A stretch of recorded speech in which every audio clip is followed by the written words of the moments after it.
of the jobs you may find you need to do on your Leyland Daf T244 is replace the wiper seals. Now this seal, this joint here is half full of gear oil, about at this level.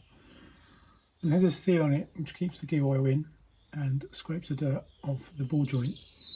You can see this one's leaking and got oil down here and it's dripping down to the tyre. And they can do this for a while without any concern, but eventually you're going to want to change to put some new wiper seals on. And that's what today's video is about, how to do that. Now at first glance it would seem you need to split the axle here to slide the joint, the new seal over. It's quite a bit of work that, and there is a way of doing it without that, a much easier, quicker, simple way, and that is by cutting this seal. Now I'm going to show you how to do that in a moment, but essentially we're going to cut it at 45 degrees across the top between two of the holes, and that joint will then sit up here well above the oil level, and the way we cut it, it will self-seal, it won't be a problem at all. So we're going to go and cut this seal now, then we're going to fit it on to here. Now to cut this seal, there are a few options, but we want to remove as little material as possible. So I'm going to suggest a sharp knife, because that's accessible for most people. If you've got a bandsaw, that will be fine. But we're going to do it with a sharp knife. I would suggest a new blade if you're doing this, because it is quite hard rubber and hard to do. I'm cutting it in between two holes and at 45 degrees to help the seal to reseal.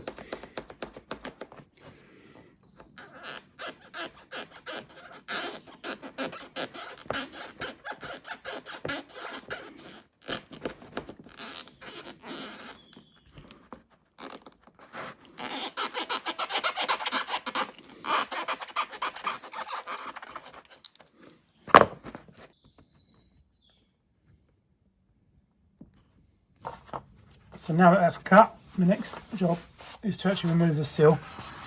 You're going to need an 8mm spanner or a socket. I want a small one. I'm going to use a ratchet spanner because it makes the job much quicker.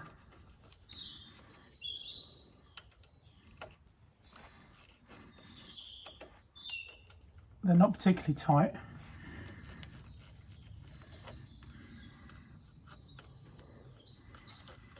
Now when you do these back up, you want to be careful because they're only small. And they can snap quite easily. To make this job go a little bit quicker, I'm using some power tools. But I would suggest not to use power tools when you do these back up. As I said, they can snap quite easily.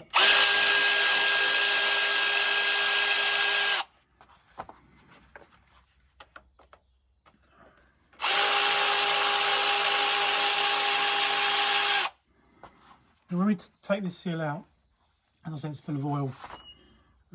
How much is in here? In this one, I don't know. It should be up here, but it's obviously been leaking a little while.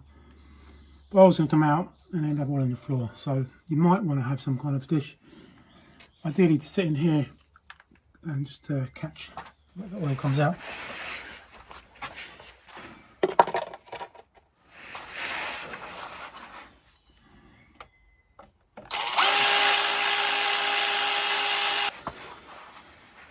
So the clamping ring now off, we're going to remove the seal.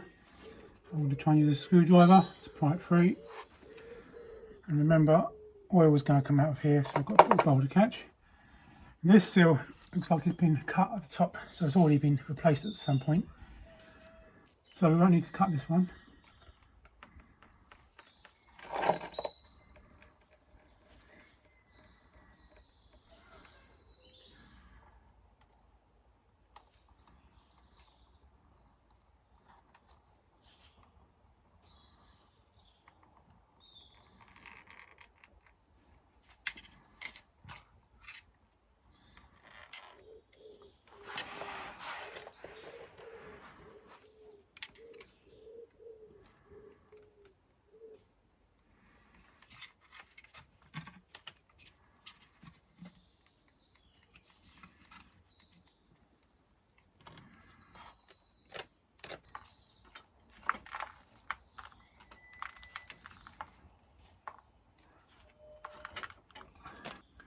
This oil's looking pretty old and brown, so not a bad idea to replace it anyway.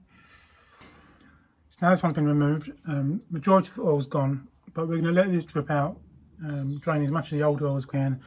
So while that's happening, we'll go and do the other seal. We'll come back and fit this one a little bit later.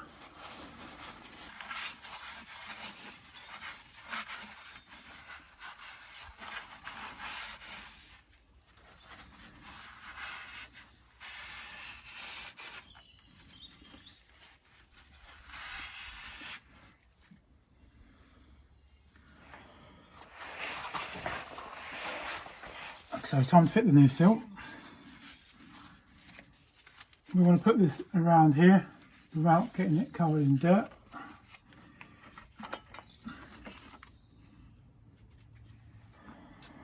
Once the seal's on, we position the cut at the top, and we want to align our holes obviously. So we put our bolt screws back in. I'm using a punch just to get the alignment. So you can use a small screwdriver, maybe a drill bit.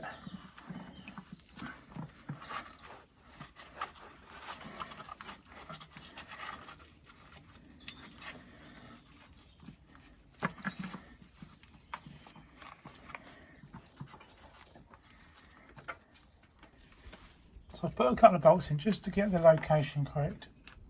And now we can put our sealing ring, our we call it a compression ring, back on. I'm going to put all the bolts back in to their locations.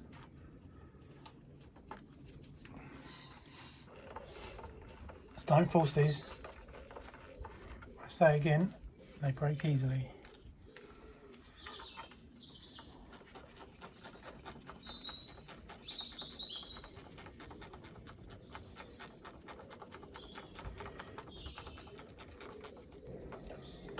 Just do them loosely for now to seat the seal. You may have trouble that they're not biting. It's just that the position isn't quite right. So I've got all these bolts in now. They can be a little bit tricky. You need to push them off to an angle to get the threads in, but make sure you don't cross thread them. It can be a bit tricky and take a little while. Now I'm going to go around these and just gently tighten them up. You don't need to go crazy with how tight these are, because remember we're just compressing a rubber seal. So I'm just going to do them up with a small spanner until we feel about right. And you want them all to be about the same.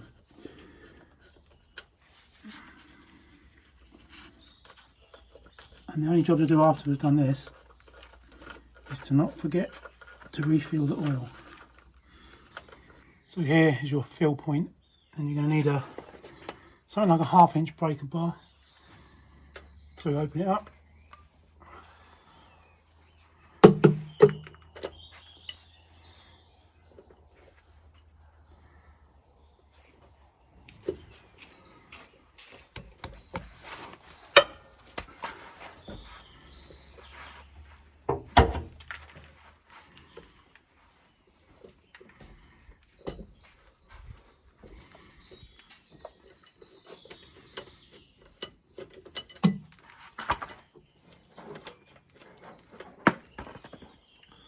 So to refill the reservoir, I've got a funnel with a hose. You want to put gear oil in here, like an EP90. It's the same oil you're going to put in your diffs, your transfer box and gearbox, which is nice and convenient. It's a thick oil. In winter it can be a real pain to use. It's spring, so it's not so bad.